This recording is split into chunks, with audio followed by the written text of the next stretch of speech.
मैं 10 करोड़ का इनाम घोषित करता हूं, जो बिहार के शिक्षा मंत्री चंद्रशेखर की जिह्वा काटेगा। जो तुम्हारा पैसा उसे धर्म को फैलाने पे लगाओ। भारत में एक जगह तक सिमट गया है, इसे 1-1.5 करोड़ रुपए जो लगा रहे हो किसी गर्दन काटने में, इसे विदेशों में लगवाओ, विदेशों में आप फैलाओ इसको। क्यों पैसा बर्बाद कर रहे हो? कभी आप जीवान काटने के 1 करोड़, कभी गला काटने के 50 करोड़। अरे दुनिया में फैलाना है ब्रह्मांड के अंदर, परंतु नहीं, आपको तो गला और जबान कटवानी है तो उसी से ही धर्म चलाना है। परंतु ये बात जो है संविधान का राज है, कोई तालिबान, सीरिया, पाकिस्तान, ये ऐसे कोई अफ्रीका का देश नहीं है जहाँ जो मर्जी कर दोगे। और ये बात ध्यान रखिए कि मुर्दों की बस्ती में नहीं रहते ये समाज, ठीक है। इस समाज में ने अगर आज पढ़ा है और सवाल उठाए हैं तो सवाल ऐसे ही उठेंगे और हमेशा उठते रहेंगे। अपने मनुस्मृति में लिख देते हैं, मनुस्मृति के अंदर, कि अगर शूद्र कोई भी श्लोक सुने तो उसके कानों में शीशा डाल देना चाहिए, अगर बोले तो उसकी जुबान काट देनी चाहिए। और क्या कारण है? अगर आप रामचरितमानस पे आप जब डिबेट करते हैं तो मेरा सवाल है, शंभुक ऋषि वध पर, शंभुक हत्या पर भी तो आप डिबेट करिए। या आप ये सोचते हैं कि जिस प्रकार आप किताबों में लिख देंगे कि आपके एक जो सावरकर थे वो हंस पे बैठ कर उड़कर आते थे तो हम उस पर विश्वास कर लें? तो हम नहीं विश्वास करेंगे, हम विरोध करेंगे। और विरोध वहां तक करेंगे जहां तक यह मानवता विरोधी है, जहां तक ये जातिगत विरोधी है और जहां तक ये इंसानियत विरोधी है, बिल्कुल विरोध होगा। परंतु इसके अंदर ये अगर ये लोग ये चाहते हैं कि नहीं, कि हम हर चीज को आंख मीच के स्वीकार कर ले, इनकी लिखी हुई किताबों का नहीं है। सवाल ये है कि जब इन्होंने ये लिखी थी तो ये लोग सोचते थे कि इनका विरोध भविष्य में कभी नहीं होगा। ना तो ये ढोल करेंगे, ना शूद्र करेंगे, ना पशु नारी इनका जो विरोध नहीं करेगी। तो जो मर्जी लिख दो कि शूद्रों के कान में तेल डाल दो, शीशा डाल दो, जीवान काट दो, अपनी संपत्ति दान कर दो, ये कर दो, वो कर दो, जो शूद्र को मत पूजो। तो ये जब इन्होंने लिखा था तो इस मानसिकता से लिखा था कि कभी भी भविष्य में ये शूद्र, ये महिलाएं, ये अत्यजंत, ये कोई भी जो व्यक्ति है, ये व्यक्ति ना तो पढ़ेंगे, ना ही सवाल करेंगे और ना ही क्वेश्चन रेज करेंगे। फिर वही कहानी आ जाती है कि नहीं, अगर हम पढ़ के सवाल करते तो कहते कलयुग आ गया। अब इनकी नजरों में तो कलयुग है, बिल्कुल है कलयुग आपकी नजरों में। कलयुग इस वजह से भी है आपकी नजरों में क्योंकि आज हम सवाल करने लगे हैं, आज हम कहने लगे हैं कि जो शूद्रों का, जो महिलाओं का, जो अछूतों का जो बुरी बातें आपने लिखी हुई है, हम उसका सरेआम विरोध करेंगे। आप पढ़ो, आप रखो, आप अपनी मनुस्मृति रखो, उससे आप शासन चलाओ, उससे आप प्रशासन की कल्पना करो, परंतु हम तो संविधान को मानने वाले, संविधान पढ़ेंगे, उसकी बात करेंगे। क्या एक अनुसूचित जाति का व्यक्ति, अनुसूचित जनजाति का व्यक्ति या पिछड़ा वर्ग का व्यक्ति हिंदू मान सकते हैं? क्या आप शेड्यूल कास्ट को हिंदू बना सकते हैं? और अगर आप हिंदू में नफरत फैलाने की बात है तो तब हिंदू कहाँ चले जाते हैं? जब अनुसूचित जाति की बहन बेटियों पर अत्याचार होते हैं। तब कहाँ चला जाता है सनातन धर्म? जब एक महिला का बलात्कार होता है, उसे मारा जाता है और सारी चीजें की जाती है।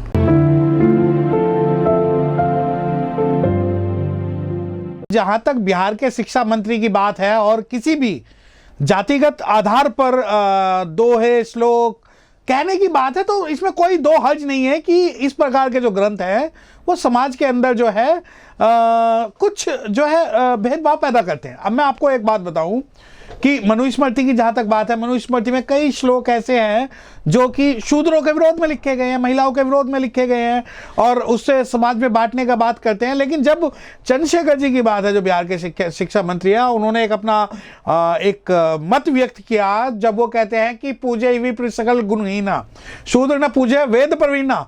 तो इसका मतलब जो है, अब ये नई नई जो व्याख्याएं कर रहे हैं कि भाई जो शूद्र है वो वेद से प्रवीण होने के बाद भी नहीं पूजा जा सकता। और दूसरा बात कि ढोल गवार शूद्र पशु नारी ये सब ताड़न के अधिकारी।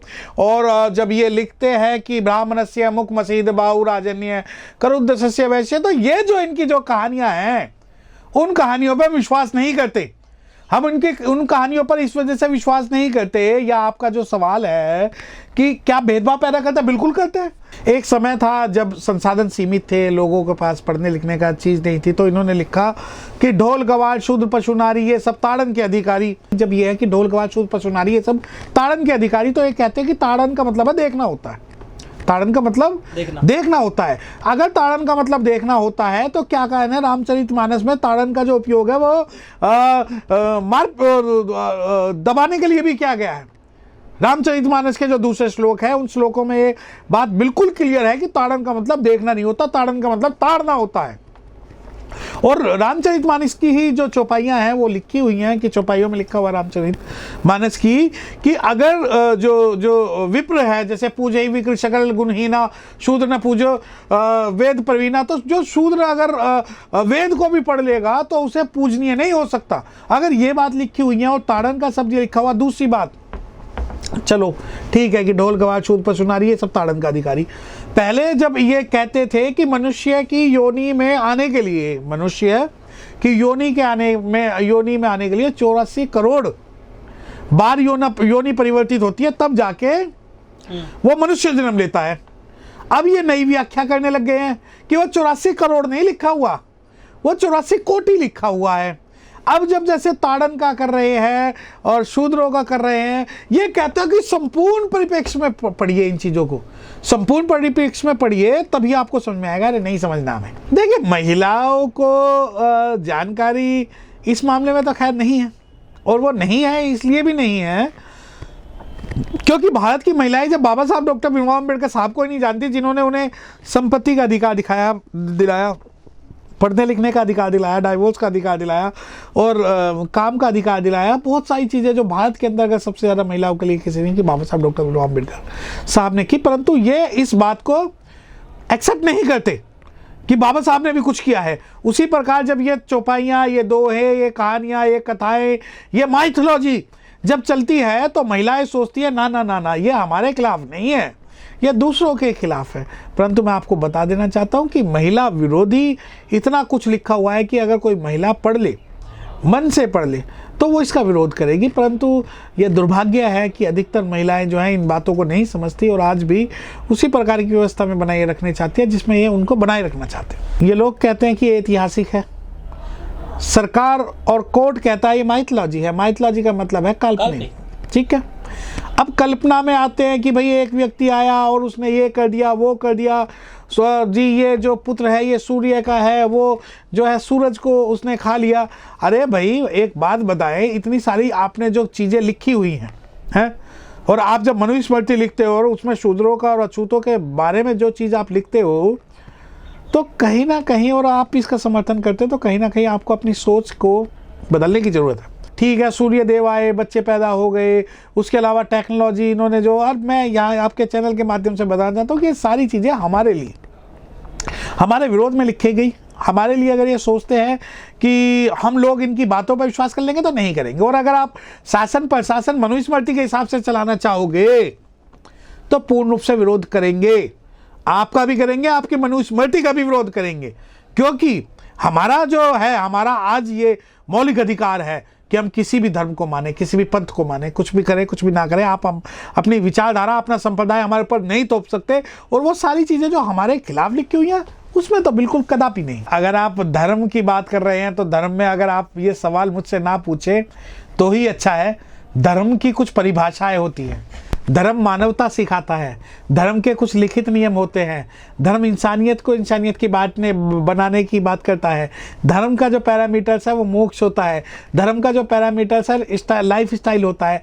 तो जब इन धर्म का कोई पैरामीटर, और जब आप कहते हैं हिंदू और सनातन, हिंदू एक अलग चीज़ है, सनातन एक अलग चीज़ है। हिंदू जो है वो सिंधु घाटी की सभ्यता में रहने वाले लोगों को सिंधु और हिंदू बोला जाता था, उसका धर्म से कोई लेना देना नहीं है। और जब आप कहते हो कि ये धर्म है या सनातन धर्म है, तो सनातन धर्म क्या कारण है? आपका इतना बड़ा धर्म है, दुनिया में भारत तक सिमट के रह गया। अगर आप ये कहते हैं कि हम भारत को हिंदू राष्ट्र बनाएंगे या सनातन राष्ट्र बनाएंगे, तो ऐसा नहीं होगा। लेकिन जो विपक्षी लोग हैं वो कह रहे हैं कि ये हिंदुओं के खिलाफ नफरत फैलाई जा रही है चंद्रशेखर के द्वारा।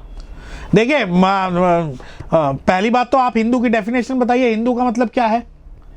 हिंदू का मतलब क्या है? लेकिन जो परमहंस हैं, बाबा अयोध्या के, वो कह रहे हैं कि ये चंद्रशेखर की जेब काटो, हम जो है 10 करोड़ रुपए देंगे। अरे ये ऐसा है, पहले इन्होंने राजेंद्र पाल गौतम के बारे में ये बात बोली, उससे पहले किसी और के बारे में बात बोली, और अब ये जो चंद्रशेखर के बारे में। अब ये तालिबान या सीरिया इराक नहीं है जहाँ जुबान कट जाएगी तुम्हारे कहने से, गर्दन कट जाएगी तुम्हारे कहने से।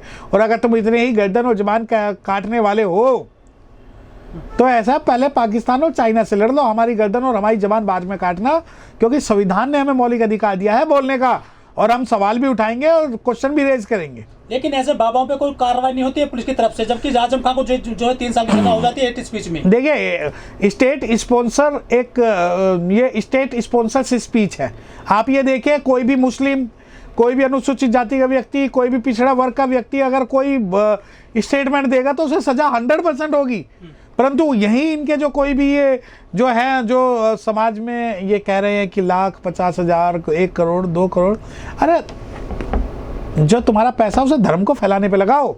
भारत में एक जगह तक सिमट गया है, इसे 1-1.5 करोड़ रुपए जो लगा रहे हो किसी गर्दन काटने पे, इसे विदेशों में लगवाओ, विदेशों में आप फैलाओ इसको। क्यों पैसा बर्बाद कर रहे हो? कभी आप जीवान काटने के 1 करोड़, कभी गला काटने के 50 करोड़, अरे दुनिया में फैलाना है ब्रह्मांड के अंदर। परंतु नहीं, आपको तो गला और जबान कटवानी है तो उसी से ही धर्म चलाना है। परंतु ये बात जो है, संविधान का राज है, कोई तालिबान, सीरिया, पाकिस्तान, ये ऐसे कोई अफ्रीका का देश नहीं है जहाँ जो मर्जी कर दोगे। और ये बात ध्यान रखिए कि मुर्दों की बस्ती में नहीं रहते ये समाज, ठीक है। इस समाज में ने अगर आज पढ़ा है और सवाल उठाए हैं तो सवाल ऐसे ही उठेंगे और हमेशा उठते रहेंगे।